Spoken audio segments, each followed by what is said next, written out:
everybody, what's going on? Welcome back to another video. Thanks for clicking on today's video. Don't forget to like, subscribe, comments. Let me know what you think about today's video. Today I want to talk about a very important piece of the weight loss journey, which is your mental health. I've made prior videos on mental health, but there's a particular subject in mental health that I want to talk about today. It has to do with mourning. I know my particular journey. I did go through a particular mourning time. I got to where I got at 534 pounds because I used food as a coping mechanism. I used it as relief. I used it as something that I relied upon when things got stressful, when things got emotional, when things got trying in my life. I used food as a coping mechanism. I could almost relate it like this, is it almost felt like a warm blanket when I had a lot of food around me. When I had more food than I could even eat, it felt secure, it felt good. It felt, again, like a warm blanket was over me and I was comforted by that food. And the reason I got to 534 pounds is that food was a comfort for me. I was able to comfort myself in an abundance of food. And when I decided to turn things around in 2016, I went through many moments of mourning what used to be. I would almost think of it like this. If you're under a warm blanket in bed and your alarm goes off to go to work, you typically don't want to throw that blanket off because it's cold, because it's bitter, because it's just uncomfortable. That's exactly what the weight loss journey was for me in the beginning, and that's how it's going to be. It's going to be uncomfortable. It's going to be bitter. It's going to be shocking. It's going to be bitterly cold and lonely at times. It's worth it.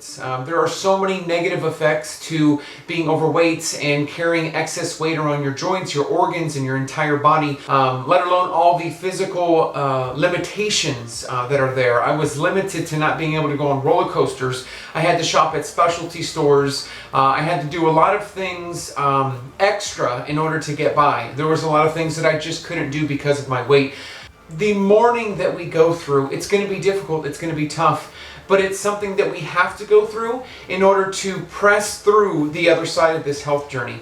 You know, I've been on many diets, I've been on many crash, extreme, you name the diet, I have been on it. Water pills, HCG, Slim Fast, I've done it all. It felt like I've done every diet imaginable, and every time I would, again, be coped or I would be comfortable with the food that was around me. I was able to use it as a coping comfort for me. But then when I went on a diet, it was like ripping the blanket off. It got uncomfortable and it got too much for me. So I slowly put the blanket of food right back on and I settled right back into my old habits. And time after time, diet after diet, I continued to get really cold. Oh, I've got to do something about this, got to do something about it. Oh, it's so comforting with this food. It's so comforting with this warm blankets. And I dealt with that for years. I really didn't start turning things around till I was 32 years old. So the struggle of obesity is something I've been dealing with my whole life, and the struggle with using food as a coping mechanism is, again, something I've been dealing with my whole entire life. And a part of me being able to turn it around this time, a part of me being able to flip the switch was not throwing the blanket off, but it was slowly, gradually getting up. Have you noticed in the morning that when you slowly start getting up in the morning, you slowly start, moving your feet around, getting your arms outside the blanket, you kind of get used to the temperature outside and you can slowly get up rather than, rushing and throwing the blanket off? It's kind of how the weight loss journey works, that you've got to start slow, you've got to go gradual, and you've got to settle into it. But there will be a mourning. You have to know that if you used food as a coping mechanism, if you struggled with binge eating, if you have to know that that's just not going to disappear when you decide to turn your life around or when you decide to put your health as a priority. That's still going to be there, that comfort. I was recently watching an episode of My 600 Pound Life, and I noticed a couple of guys just binge eating, just diving into food. And it wasn't that I immediately in my mind saw it as something foreign. Oh, I'm just not like that. No, I completely related with that. That it felt like they were putting a blanket on and it was getting comfortable, it was getting warm. Food was a comforting presence that was there, and I felt that and I related with that.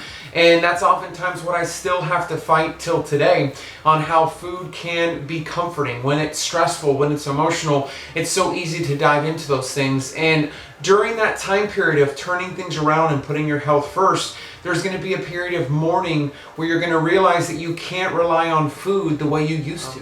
biggest thing that I can say about getting through it, because, we can identify the problem. Hey, there's going to be a mourning period, but what's the best way that we could get through it? It's taking it one day at a time, realizing that it is a problem and that you are actively working on it. Having one conversation with yourself, one conversation with your peers, or one conversation with those who you trust and are comfortable with. That one conversation is not going to turn your mental health around, but it's the multiple conversations on how to properly address the addiction to food. You see the TV show 600 Pound Life. Oftentimes they'll go to a therapist and they'll talk stuff out and start rewiring how they process emotions and how they process stress and how that all related to their food addiction. I've had so many amazing conversations with my wife and with my peers around me that has allowed me to process things on how I used emotions and used stress to rely on food and how I needed to overcome that. Part of that was really finding something that I enjoyed that allowed me to de-stress. I'm very active in the gym, and I wasn't active to begin with, but I'm very active in the gym now because I utilize that now to take care of myself. But also, if I have a stressful day, I can go and work out. I can go for a walk. I can go lift some weights. I found an alternative as a part of that. So it's really important to attack the mental health, because I would say the mental health is more important than the actual physical side. You can lose 200 pounds physically, but if you don't lose 200 pounds mentally, you're just going to go right back to where you were, because your mind is going to get your old body back with the habits that you developed. If you've struggled with weight, if you've been overweight, know that there's a dependency with food, almost a coping mechanism that happens with food. And there is going to be a mourning time where you're going to realize that you can't cope with food anymore. You can't use food as an outlet. You can't use it as an opportunity to de-stress and to do this and do that, because that's going to lead you down the road of your highest weight or the weight that you've wanted to lose. It's led you down that way. So if you want to turn things around, you've got to change how you're coping with what you're going through. And that could be many different things. Conversations with a therapist. I've had many conversations with my family, my wife especially. Where are you involved in for your spiritual health? I particularly and my wife go to church, and there's a lot of nourishment that I get from going to church and from my peers and from my relationship with God. A lot of us have different paths and different journeys on what we can use as an outlet. It's finding the best way to get the outlets, or it's finding the best way to release whatever we're going through in a constructive, in a productive way. Is binge eating constructive and productive? It's not. Is using food as an addiction, as a coping mechanism, as something to de-stress and take care of emotions? It's not productive. It's not constructive. It's finding what's constructive and productive that helps. Having a conversation, talking it out. Prayer is one of them that I've heard from many people on Instagram. Talking that with friends, finding a time to go to the gym and de-stress there. There are a lot of different ways that you can de-stress or handle what you're going through. But what led you to what your top weight was, or what led you to you struggling with your weight, is using food as a coping mechanism. And it's just very important to identify that there's going to be a mourning process. There's going to be a sadness that hits of not being able to use food as an emotion. So I hope to say that to prepare you, that if you're starting the journey, know that there's going to be a rough patch. There's going to be rough patches along the way. And one of those rough patches is mourning your inability now to use food as a coping mechanism. There's going to be a lot of bumps along the way, but knowing ahead of time what those bumps may be might help you. If you're in the middle of your journey and you're facing that mourning process now, just know that I too have experienced that. I too have gone through that and have been able to make it through a couple different things. Going to the gym, having prayer time, going to church, talking to my wife. There's a lot of different outlets besides food that we can use to produce productivity and help our mental health, help our bodies out. If we're binge eating and using stress and emotions with binge eating, it's going to negatively affect us. If we go through stress, go through emotions, go lift some weights, go for a walk, go for a run, we're positively helping ourselves. So finding that positive effect in dealing with whatever we go through. So just because you go through a health journey or just because you're losing weight doesn't mean you're not going to go through things. It probably means you're especially going to go through things,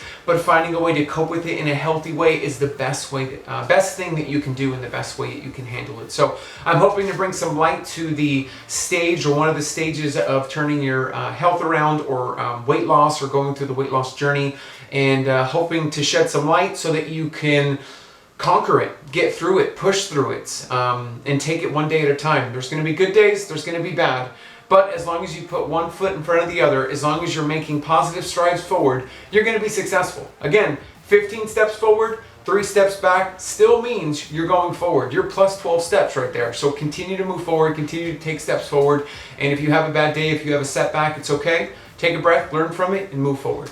Hope you guys enjoyed the video. Don't forget to subscribe, like, comment. Let me know what you think, and I'll see you on the next video. Later.